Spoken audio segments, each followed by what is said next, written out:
ഞാൻ ഇന്ന് വരെ കണ്ടിട്ടുള്ള സിനിമകളിൽ, പ്രത്യേകിച്ച് കോളേജ് റിലേറ്റഡ് ആയിട്ടുള്ള സിനിമകളിൽ, ഏറ്റവും റിയലിസ്റ്റിക് ആയിട്ടുള്ള ഒരു കോളേജ് ലൈഫ് കണ്ടിട്ടുള്ളത് ഈ പടത്തിലാണ്. ഈ പടത്തിന്റെ ആദ്യത്തെ 1 മണിക്കൂർ 35 മിനിറ്റ് വരെ ഉണ്ടല്ലോ, ഭയങ്കര റിലേറ്റബിൾ ആണ്. പ്രത്യേകിച്ച് ഈ ആർട്സ് ആൻഡ് സയൻസ് കോളേജുകളിൽ പഠിച്ച കുട്ടികൾ, അതുപോലെ തന്നെ എഞ്ചിനീയറിംഗ് കോളേജിൽ പഠിച്ച ആൾക്കാർക്കെല്ലാം നമ്മുടെ കോളേജ് ലൈഫ് എന്ന രീതിയിൽ മറ്റു പല സിനിമകളിൽ കാണിച്ചു വെച്ചിട്ടുള്ള കുറെ അപരാധങ്ങൾ ഉണ്ടല്ലോ, അതിൽ നിന്നൊക്കെ ഡിഫറെന്റ് ആയിട്ട് വളരെ റിയലിസ്റ്റിക് ആയിട്ട് ചെയ്തിട്ടുള്ള ഒരു കോളേജ് മൂവിയാണ് ഈ പടത്തിന്റെ ഫസ്റ്റ് ഹാഫിൽ അധികം ഉള്ളത്.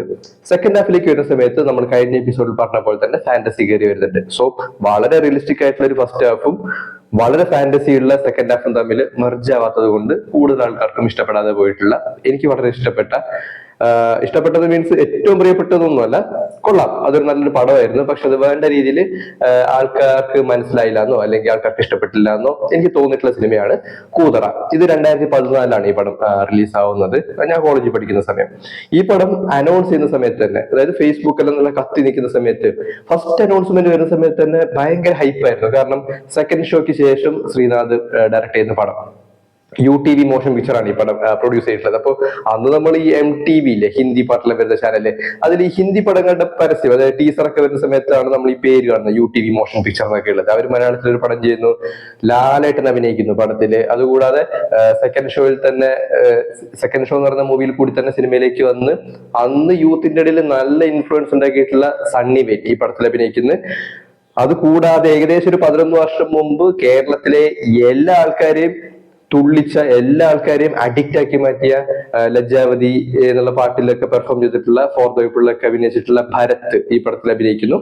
പിന്നെ നമുക്ക് വലിയ പരിചയമൊന്നും ഇല്ലാത്ത ഒരു ടൊവിനോ തോമസ് കൂടി പടത്തിലുണ്ട്. സോ ഞാനെപ്പോഴും ആലോചിക്കായിരുന്നു, ടൊവിനോ തോമസ് ഈ പടത്തില് തരുൺ എന്ന് പറഞ്ഞൊരു ക്യാരക്ടർ ഉണ്ടല്ലോ, അയാൾ ഏറ്റവും സൈഡ് ആയിട്ടുള്ള ഒരു ക്യാരക്ടറാണ്. പ്രധാനപ്പെട്ട ലീഡിലാണ്, 3 പ്രധാനപ്പെട്ട ആൾക്കാരുടെ കൂടെയുള്ള ആളാണെങ്കിൽ പോലും പലപ്പോഴും ഒരു മൂലയ്ക്ക് നിൽക്കുന്ന പോലെ നമുക്ക് തോന്നും. ഒരു മാസ് അപ്പിയറൻസ് ഒന്നുമല്ല, വളരെ പാവം പിടിച്ചിട്ടോ. പിന്നെ പക്ഷെ ഇപ്പോഴത്തെ മാർക്കറ്റ് വെച്ച് നോക്കിക്കഴിഞ്ഞാൽ, ലാലേട്ടനെ മറികടത്തി കഴിഞ്ഞാൽ എനിക്ക് തോന്നുന്നു നല്ല, അതായത് ഏറ്റവും കൂടുതൽ മാർക്കറ്റുള്ള ഒരു ആക്ടറായിട്ട് അയാൾ മാറി. സോ ആ ഒരു ഗ്രോത്ത് കാണുമ്പോഴത്തേക്ക് ഹീസ് ഗുഡ്. ഇനി ഞാൻ സിനിമയിലേക്ക് വരാം.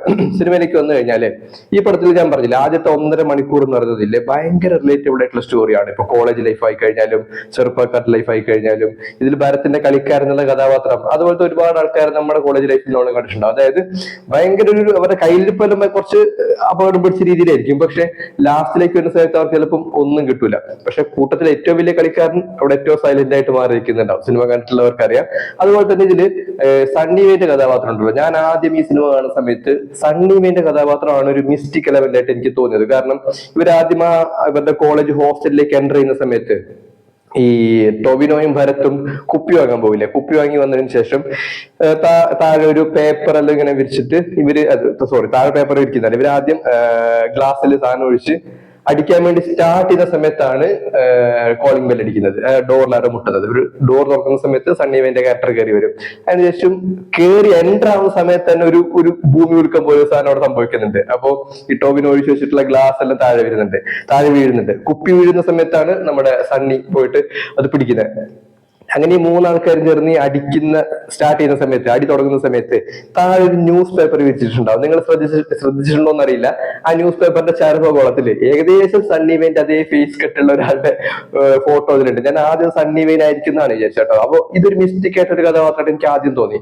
പിന്നെ സിനിമ ഇങ്ങനെ പോകുന്നു, നമുക്ക് ഏറ്റവും റിലേറ്റബിൾ ആയിട്ടുള്ള കോളേജ് സീനുകൾ ആ പടത്തില് ഇല്ലേ. ഒരു സാധാരണ മനുഷ്യൻ കോളേജ് ലൈഫിൽ എക്സ്പീരിയൻസ് ചെയ്യാത്തതായിട്ടുള്ള ഒന്നും ആ സിനിമയുടെ ഫസ്റ്റ് 1.5 മണിക്കൂറിലില്ല. എല്ലാം റിലേറ്റബിൾ ആണ്. അത് നമുക്ക് ഏറ്റവും അടുത്തറിയുന്ന രീതിയിലാണ് സിനിമ ചെയ്തു വെച്ചിട്ടുള്ളത്. ഒരാളൊന്നും പറയില്ലേ, കോളേജിൽ പുതിയ ജിം തുടങ്ങിയടാന്ന്, അപ്പൊ മറ്റേ പറയും അത് ജിമ്മല്ല, അത് മെക്കാനിക്കൽ ലാബ് എന്നൊക്കെ പറയില്ലേ. അതുപോലെ തന്നെ കോളേജിൽ അഡിസീനൊക്കെ ആയി കഴിഞ്ഞാൽ വളരെ റിലേറ്റബിൾ ആയിരുന്നു. പിന്നെ ഈ റിലേഷൻഷിപ്പ്, കോളേജിൽ തന്നെയുള്ള മറ്റു കളിക്കാർ, അവരുടെ പെർഫോമൻസും കാര്യങ്ങളൊക്കെ നോക്കി കഴിഞ്ഞാലും വെരി വെരി റിലേറ്റബിൾ ആയിട്ടുള്ള സീനും കാര്യങ്ങളൊക്കെ ആയിരുന്നു. പിന്നെ ഞാൻ ലാലേട്ടന്റെ ക്യാമിയോ റോള് ഞാൻ അവിടെ പ്രതീക്ഷിച്ച എവിടെയാണെന്ന് അറിയാം. ഒരു ഫുട്ബോൾ മാച്ച് കഴിഞ്ഞതിന് ശേഷം കോളേജിൽ അടിപൊട്ടു 2 ഡിപ്പാർട്ട്മെന്റ്, അതായത് ഇവരുടെ ഇലക്ട്രോണിക്സ് ഡിപ്പാർട്ട്മെന്റും മെക്കും തമ്മിൽ. അപ്പോ ഈ മെക്കിലുള്ള ആൾക്കാരെല്ലാം ഇവരെ ഓടിച്ചോണ്ട് വരുന്ന സമയത്ത് സണ്ണി അവിടെ സ്റ്റോപ്പ് ആവും. ഈ ടൊവിനോയും ഭരത്തും ഓടുന്ന സമയത്ത് ഓടി സ്ലോ മോഷനിൽ വന്ന് ഇങ്ങനെ ലാൻഡ് ചെയ്യുമ്പോഴത്തേക്ക്, ആക്ച്വലി ഒരു ഡിപ്പാർട്ട്മെന്റിന്റെ ഫ്രണ്ടിലാണ് ഒരു ലാൻഡ് ചെയ്യുക. പക്ഷെ ആ സ്ലോ മോഷൻ കണ്ടപ്പോൾ ഞാൻ വിചാരിച്ചു ലാലേട്ടൻ ഇപ്പം എല്ലാം ഇറങ്ങി വരുന്നായിരുന്നു. പക്ഷെ അവിടെ ലാലേട്ടൻ വന്നില്ല. പടം തുടങ്ങി ഏകദേശം 1 മണിക്കൂർ 35 മിനിറ്റ് കഴിഞ്ഞിട്ട് ഒരു ബാർ കാണിക്കുന്ന സമയത്താണ് അവിടെ ഒരു ചെങ്ങായി ഇങ്ങനെ ഇരുന്ന് പാട്ട് പാടുന്നുണ്ടാവും, നീ അറിഞ്ഞോ മേലെ മാനത്ത് എന്നൊക്കെ പറഞ്ഞിട്ട്. അപ്പൊ അവിടെ ഒരു മാസ് അപ്പിയറൻസിലല്ല ഈ ലാലേട്ടന്റെ ക്യാരക്ടർ, അതായത് ഉസ്താദ് സാലി കയറി വരുന്നത്. കാണുമ്പോ തന്നെ നമുക്ക് എന്തൊക്കെയോ ഒരു നിഗൂഢത തോന്നുന്ന, കുറെ താടി മുടിയെല്ലാം വെച്ച് ഒരു മുഷിഞ്ഞ ജുബയിലോട്ട് ഒരു മുണ്ടെല്ലാം എടുത്ത് ഒരു മാതിരി കഥാപാത്രം, മുഖത്ത് കുറെ കരിയെല്ലാം വരുത്തി വെച്ചിട്ട് ഒരു ടൈപ്പ് കഥാപാത്രമാണ്. അങ്ങനെ അവര് ലാലേട്ടന്റെ ആ കടപ്പുറം ആ ഭാഗത്തേക്ക് പോകുന്നു. പിന്നെ നടക്കുന്ന ഒരു നമുക്ക് എന്താണ് ഫാന്റസി എന്ന് പറയാൻ വേണ്ടി പറ്റുന്ന, അല്ലെങ്കിൽ നമ്മൾ ഇത്രയും നേരം കണ്ട റിയാലിറ്റിയുമായിട്ട് വലിയ ബന്ധമൊന്നും ഇല്ലാത്ത രീതിയിലാണ് പിന്നീട് അങ്ങോട്ടേക്കുള്ള സ്റ്റോറി പോകുന്നത്. പിന്നെ എനിക്ക് എടുത്തു പറയേണ്ടതായി തോന്നിയൊരു പെർഫോമൻസ്, ഇതിൽ കടപ്പുറം സീൻ ഉണ്ടല്ലോ, അവിടെ ഒരു ചായക്കടയില് ഒരു കഥാപാത്രമുണ്ട് മെയിൻ റോളില്, നമ്മുടെ അബി, മിമിക്രി ആർട്ടിസ്റ്റ് ആയിരുന്ന അബി, മരിച്ചുപോയി, അദ്ദേഹം അഭിനയിക്കുന്നുണ്ട്. ആ റോളില് പെർഫെക്റ്റ് ആയിരുന്നു. പെർഫെക്റ്റ് ഇൻ ദ സെൻസ് ഒരു ചായക്കടക്കാരൻ എങ്ങനെയാണ് ബിഹേവ് ചെയ്യുക അത് തന്നെയാണ്. അത് മനസ്സിലാക്കാനായിട്ട് ഇവര് ഈ പൊറോട്ട ഓർഡർ ചെയ്യില്ല, അതായത് ഉസ്താദിന്റെ പറ്റിൽ ഇവർക്ക് ഫുഡ് കൊടുക്കുമല്ലോ, ലാലട്ടന്റെ പറ്റില്. അപ്പൊ ഇയാള് ഈ ചൂട് പാത്രത്തിൽ നിന്ന് പൊറോട്ട എടുത്തിട്ട് പ്ലേറ്റിലേക്ക് 3 പ്ലേറ്റിലേക്ക് ഈ പൊറോട്ട ഇടുന്ന ഒരു സീൻ ഉണ്ട്. നിങ്ങൾ ഇനി എപ്പോഴെങ്കിലും ഈ പടം കാണുമ്പോഴത്തേക്കില്ല ശ്രദ്ധിച്ചു നോക്കിയോ, പെർഫെക്റ്റ് ആണ്. പെർഫെക്റ്റ് എന്ന് വെച്ചാൽ ഒരു പക്ക ചായക്കടക്കാരൻ തന്നെ. സോ അത് വളരെ നോട്ടബിൾ ആയിട്ടുള്ള ഒരു റോളായിരുന്നു. കുറച്ചേ ഉണ്ടായിരുന്നുള്ളൂ, പക്ഷെ ഞാൻ എപ്പോഴും ഓർക്കുന്നത്, ഞാൻ കുറെ നാൾ മുമ്പാണ് ഈ പടം കാണുന്നത്, പക്ഷെ എന്റെ മനസ്സിലുള്ള ഒരു സാധനമാണ് അത്. നിങ്ങളൊന്ന് ശ്രദ്ധിച്ചു നോക്കിയോ. പിന്നെ മറ്റൊരു കാര്യം പറയാനുള്ളത്, ഈ പടത്തിൽ ലാലേട്ടൻ യൂസ് ചെയ്തിട്ടുള്ള സ്ലാങ് ആണ്. പല ഭാഗങ്ങളിലും ഒരു മലബാർ കോസ്റ്റൽ ഏരിയയിലത്തെ സ്ലാങ്ങും ചില ഭാഗങ്ങളിൽ വളരെ പക്കയായിട്ടുള്ള, അതായത് അച്ചടി മലയാളം ഉണ്ടല്ലോ, നോർമലി അദ്ദേഹം ഉപയോഗിക്കുന്ന സ്ലാങ് ഒക്കെയാണ് ഉപയോഗിച്ചിട്ടുള്ളത്. ഈ 2 സ്ലാങ്ങിലേക്കുള്ള പോക്ക് എനിക്ക് അത്ര അടിപൊളിയായി തോന്നിയില്ല. ഏതെങ്കിലും ഒരു സ്ലാങ് പിടിച്ച് ചെയ്തിരുന്നെങ്കിൽ ഉണ്ടല്ലോ കുറച്ചുകൂടി നമുക്ക് കേൾക്കുമ്പോൾ ഒരു രസം ഉണ്ടായിരുന്നു. പിന്നെ അതുകൂടാതെ പോർച്ചുഗീസോ ജർമ്മനോ അങ്ങനെ എന്തോ ഒരു ഭാഷ കൂടി അയാൾ സംസാരിക്കുന്നുണ്ട്. ഈ ജലകന്യകനാണല്ലോ എന്തൊക്കെയോ പറയുന്നുണ്ട്.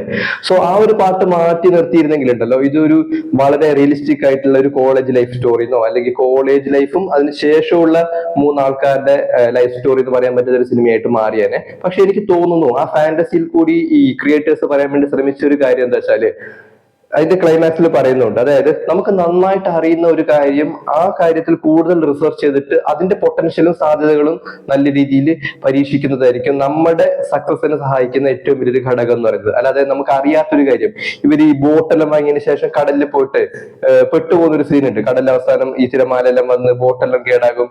ലാസ്റ്റ് അവർ തന്നെ ബോട്ടെല്ലാം നന്നാക്കി മീനും പിടിച്ചുകൊണ്ട് വരുന്നുണ്ട് ഈ 3 ടീംസും. അപ്പൊ നമുക്ക് അറിയാത്തൊരു കാര്യം നമുക്ക് ഇത്ര നല്ല രീതിയിൽ ചെയ്യാൻ വേണ്ടി പറ്റുന്നുണ്ടെങ്കിൽ അറിയുന്ന ഒരു ജോലി എന്തുകൊണ്ട് നമുക്ക് ചെയ്യാൻ പറ്റുന്നില്ല എന്നുള്ള ആ ഒരു തിരിച്ചറിവാണ് ആ 3 ക്യാരക്ടേഴ്സിനും ഈ ഒരു ഫാന്റസി എലമെന്റിൽ കൂടി ഉണ്ടാകുന്നത്. സോ അതൊരു നല്ല മെസ്സേജ് ആയിരുന്നു. പക്ഷെ അത് വേണ്ട രീതിയിൽ ആൾക്കാർക്ക് അന്ന് അക്സെപ്റ്റ് ചെയ്യാനായിട്ടുള്ള ഒരു ബുദ്ധിമുട്ടാണ്. അതായത് ഫാന്റസിയെ നമ്മൾ ഒരു കാലം വരെ നമ്മൾ ഒട്ടും അക്സെപ്റ്റ് ചെയ്യയില്ല. പക്ഷെ കഴിഞ്ഞൊരു 3-4 വർഷമായിട്ട് ആൾക്കാർക്ക് കുറച്ചൊക്കെ മനസ്സിലായി തുടങ്ങി. അതിന് കുറെ റീസൺസ് ഉണ്ട്. ഈ കൊറോണയും ലോക്ക്ഡൌൺ ഒക്കെ അതിന്റെ വലിയ കാരണങ്ങളാണ്. കാരണം നമ്മൾ കുറെ നാൾ വീട്ടിലിരുന്ന സമയത്ത് മലയാളം അല്ലാത്ത പുറത്തുള്ള സിനിമകളൊക്കെ കണ്ടിട്ട് നമുക്ക് ഫാന്റസിയും അക്സെപ്റ്റ് ചെയ്യാൻ വേണ്ടി പറ്റുന്ന ഒരു മാനസികാവസ്ഥയിലേക്ക് നമ്മുടെ ഓഡിയൻസ് മാറി. ഇനി വേറൊരു കാര്യം നോക്കിക്കഴിഞ്ഞാല് ഈ പടത്തിലെ മ്യൂസിക് ആണ്. ഗോപി സുന്ദറിന്റെ ഏറ്റവും പീക്ക് ടൈമിൽ, അതായത് അയാളുടെ ഒരു ഏറ്റവും ബെസ്റ്റ് ടൈമിൽ ചെയ്തു വെച്ചിട്ടുള്ള ഒരു കിടിലം വർക്കാണ് ഈ പടത്തിന്റെ മ്യൂസിക് സെക്ഷൻ എന്ന് പറയുന്നത്. പടത്തിൽ ഒരുപാട് പാട്ടുകളുണ്ട്. പക്ഷെ ഞാൻ ശ്രദ്ധിച്ചൊരു കാര്യം ഉണ്ടല്ലോ,